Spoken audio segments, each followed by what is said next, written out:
ఉద్యమాల గడ్డ ఓరుగల్లువడిలో నడయాడి ప్రజల కోసం, ప్రత్యేక రాష్ట్రం కోసం పోలీసుల లాఠీలకు, కేసులకు, బాష్పవాయు ప్రయోగాలకు ఎదురెళ్లి తన గళం వినిపించిన మానవత్వానికి మరో రూపం మారేపల్లి సుధీర్ కుమార్.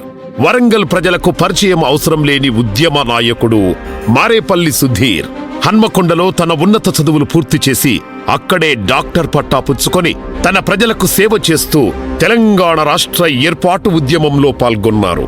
మంచి మానవత్వం ఉన్న మనిషిగా ప్రజల మన్ననలు పొందారు మారేపల్లి సుధీర్ కుమార్. 2001లో ఉద్యమ పార్టీ టీఆర్ఎస్ లో భాగస్వామ్యమయ్యారు. అప్పటి నుంచి ప్రత్యేక రాష్ట్రం కోసం జరిగిన ప్రతి ఉద్యమంలో కీలక పాత్ర వహించారు డాక్టర్ సుధీర్ కుమార్. 2014 ఎన్నికల తర్వాత టీఆర్ఎస్ పార్టీ అధికారానికి వచ్చాక పార్టీ పట్ల, తెలంగాణ రాష్ట్రం పట్ల ఆయనకున్న నిబద్ధతను గుర్తించి 2018లో జెడ్పీటీసీ చైర్మన్ గా ఎన్నుకున్నారు టీఆర్ఎస్ పార్టీ నాయకులు. 2023 సార్వత్రిక ఎన్నికల తర్వాత ఏర్పడిన క్లిష్ట పరిస్థితుల్లో 2024 లోక్సభ ఎన్నికల్లో వరంగల్ టీఆర్ఎస్ అభ్యర్థిగా మారేపల్లి సుధీర్ కుమార్ గారిని ప్రకటించారు బీఆర్ఎస్ పార్టీ అధ్యక్షులు కేసీఆర్ గారు. అప్పటి నుండి సుధీర్ కుమార్ పేరు వరంగల్లో మారుమ్రోగింది. ప్రత్యర్థుల గుండెల్లో ఓటమి భయం మొదలైంది.